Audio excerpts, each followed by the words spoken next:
नमस्कार, मैं श्वेता आपका वीवी न्यूज में स्वागत करती हूं। तो चलिए रुक करते हैं आज की प्रमुख खबर पर। ऑनलाइन संचालक को पुलिसकर्मी ने पीटा, सीसीटीवी में कैद हुई घटना। संचालक को धमकाते हुए कहा, मेरे लिए कलेक्टर करते हैं फोन तो समझ मेरा स्टैंडर्ड, मैं करप्ट पुलिसकर्मी नहीं। पुलिस द्वारा दबंगई दिखाने और गाली गलौज व मारपीट की शिकायत लेकर ऑनलाइन की दुकान चलाने वाला एक युवक एसपी के पास न्याय की गुहार लगाने पहुंचा।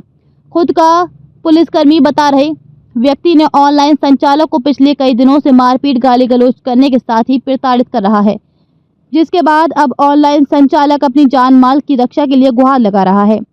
शहर के कॉलेज चौराहे के पास अभिषेक नामदेव का युवक एक्सपर्ट ऑनलाइन की दुकान चलाता है, जिसके यहाँ आरोपों पुलिसकर्मी विवेक सिंह केंद्रीय विद्यालय में अपने बच्चे के एडमिशन के संबंध में पहुंचकर ऑनलाइन फॉर्म भरवाया था।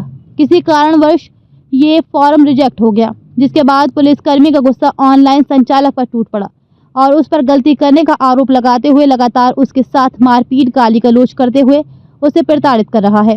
पीड़ित ने बताया कि आरोपी पुलिसकर्मी द्वारा 28 मार्च को फोन में गाली दी, उसके बाद दुकान पहुंच उसे अपने साथ ले गया और मारपीट की। इसके बाद 3 और 5 अप्रैल को भी गाली गलौज करते हुए मारपीट की, यहाँ तक कि दुकान में घुसकर गाली गलौज और मारपीट की, जिसका सीसीटीवी वीडियो भी उपलब्ध है। वीडियो में साफ सुना जा सकता है कि आरोपी व्यक्ति खुद को पुलिसकर्मी बताते हुए गाली गलौज कर रहा है और धमकी देते हुए कह रहा है कि मेरे लिए कलेक्टर फोन करता है, तू मेरा स्टैंडर्ड समझ ले, मैं करप्ट पुलिस वाला नहीं हूँ और अगर मेरे बच्चे का नहीं हुई तो तू सोच लेना क्या होगा। फिलहाल युवक एसपी ऑफिस पहुंचकर शिकायत दर्ज कराई है और न्यायालय की गुहार लगा रहा है। सर, मेरा नाम अभिषेक नामदेव है। मैं एक ऑनलाइन में काम करता हूँ रीवा कॉलेज चौराहे में। तो मैं केंद्रीय विद्यालय के एक फॉर्म भर रहा था, जिसमें से एक सर आए हैं, पुलिस सर थे। तो उन्होंने फॉर्म भराया, मैंने फॉर्म भरा और फॉर्म भरने के बाद जो सारी प्रोसेस होती है सबमिट करने की, तो उसके पहले मैंने उनको 2 बार 3 बार चेक करवाया और वो फ़ोन में बिजी थे, बात भी कर रहे थे, पता नहीं किसी अपने वाइफ से जिससे बात कर रहे हो पता नहीं। और मैं सबमिट करने से पहले उनको चेक करवाया।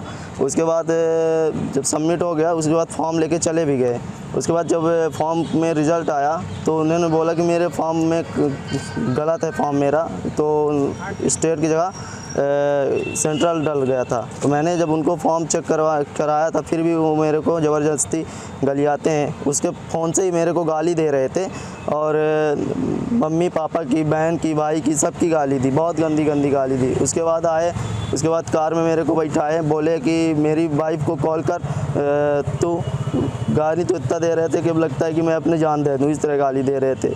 उसके बाद फिर क्या हुआ कि वो गाड़ी में बैठाए, मेरे को सुभाष चौक तक ले गए। उसके बाद उनसे मैं पैर पकड़ के, पैर बोले तो पैर पकड़ के उनकी मैंने पैर भी छुआ उनका। बार बार बोला कि मैं मिडिल क्लास से हूँ, मैं बहुत गरीब हूँ, मैं बहुत गरीब हूँ। मैं पुलिस वाले आप पहचानते हो? मैं उनको पहचानता नहीं, मगर फ़ोटो है मेरे पास।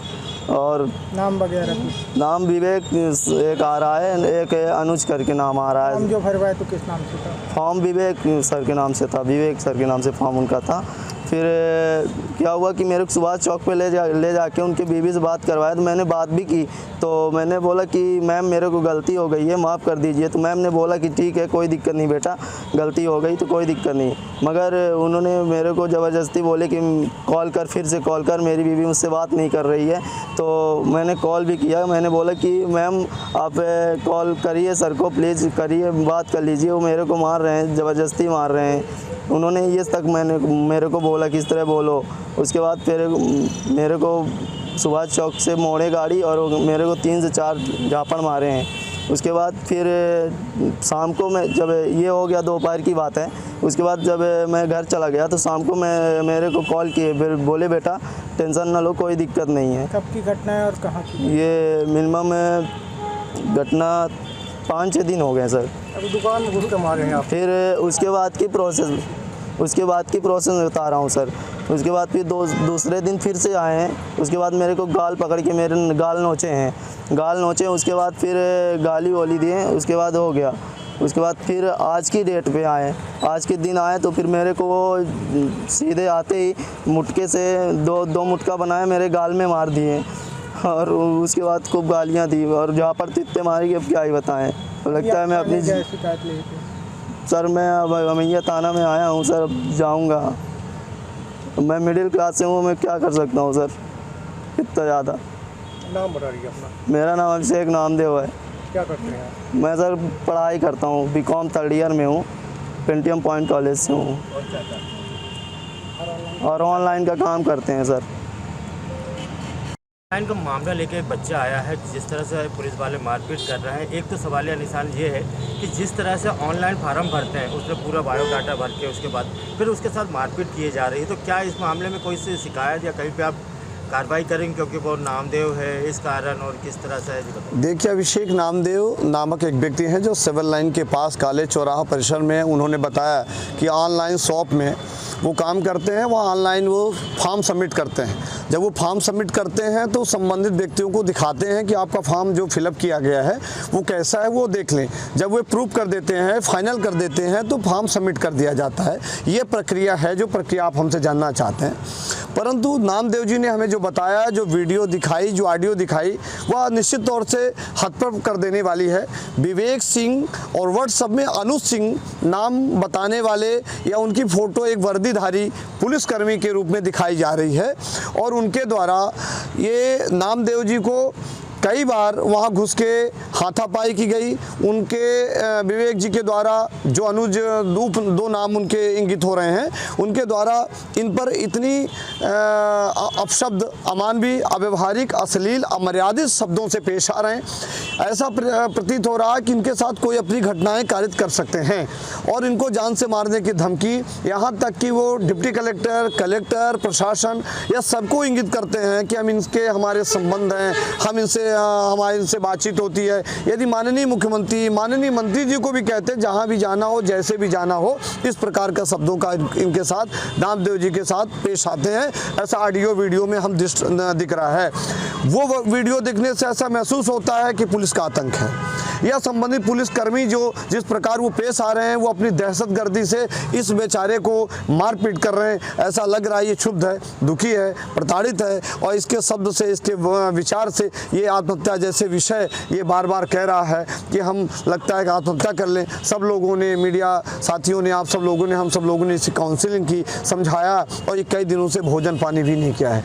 ऐसे साए में एक बेरोजगार युवक के साथ इस प्रकार की घटना करना, इस प्रकार दहशत फैलाना, ये निश्चित तौर से निंदनीय अपराध की श्रेणी में आता है। शॉप में घुस के मारना, किसी महिला के साथ, किसी महिला को अपराध, वहाँ पे महिलाएं रहती हैं, लड़कियां रहती हैं, इस प्रकार अश्लील शब्दों का प्रयोग करना, किसी की माँ के साथ इस प्रकार गंदे गंदे शब्द बोलना, उसके पेरेंट्स को गंदे शब्द बोलना और अपने रुतबे का, अपने पद का दुरुपयोग करना, ये अपराध की श्रेणी में माना गया है। तो निश्चित तौर से हम चाहते हैं कि ये संबंधित थाना में जाएं, आवेदन प्रस्तुत करें जो प्रक्रिया रेगुलेशन में है और फिर हमारे कप्तान रीवा के हैं, ये इसलिए रीवा जिले के हैं, तो अपने रीवा जिले के और जहाँ इनकी शॉप है वो थाना, जो भी थाना लगे, थाना में आवेदन प्रस्तुत करें और अपने कप्तान पुलिस अधीक्षक महोदय को आपके माध्यम से, ये मीडिया के माध्यम से ये जानकारी लोगों तक पहुंचे और एसपी साहब को निष्ठ छुट्टी समाप्त होने पर ये आवेदन प्रस्तुत करें और संबंधित व्यक्ति की तफ्तीश होने के बाद इनके पर कार्रवाई होनी चाहिए। और है जहाँ पे लगा हुआ है इनका एक स्लोगन होता है पुलिस विभाग का, जन सेवा, क्या इस तरह की सेवा करेंगे पुलिस? ये तो वीडियो ऑडियो देखने के बाद थानों में जरूर लिखा जन सेवा, पर सभी जन सेवा में आ जाए तो निश्चित तौर से वसुधैव कुटुंबकम की धरती राम राज्य हो जाए, फिर दूसरा कोई राज्य आने की जरूरत नहीं, फिर राम राज्य ही आ जाएगा। क्या मानते हैं पुलिसकर्मी वर्दी को रौब दिखा रहे हैं? निश्चित तौर से आप वीडियो को देखने के बाद, ऑडियो सुनने के बाद यह प्रथम दृष्टया प्रतीत होता है कि उनका रुतबा कैसा है। आपने भी भाई साहब ने कहा जनसेवा, तो ये जनसेवा दिख रही है, जनसेवा नहीं, राक्षस सेवा कर रहे हैं। ये ऐसे तो हमारे अंग्रेज नहीं थे, ऐसे तो राक्षस नहीं थे जैसे अपमान किया जा रहा है। बेरोजगारों, युवाओं के साथ इस प्रकार आप हमला करेंगे, इस प्रकार मारपीट करेंगे तो ये क्या बनेंगे? देश में कौन सी क्रांति लाएंगे? देश में कौन सी सक्षमता लाएंगे? जब बेचारे मरने के लिए परेशान हैं तो ऐसे ही लड़के घटनाएं करते हैं। मऊगंज की घटनाएं ऐसी पुनरावृत्ति होती है, मनगमा की घटनाओं की पुनरावृत्ति ऐसे होती है। तो पुलिस दहशत का नाम नहीं बनना चाहिए, पुलिस सेवा का नाम बनना चाहिए। मैं बार बार कह रहा हूँ, अपने दहशत के रुतबे से जलवा मत बिखेरिए, अपने कार्य से जलवा बिखेरिए, अपने व्यवस्था से जलवा बिखेरिए। खबरों में अब तक के लिए बस इतना ही। फिर होगी आपके साथ मुलाकात ऐसी ही किसी बड़ी खबर के साथ। तब तक के लिए नमस्कार और देखते रहिए वीवी न्यूज।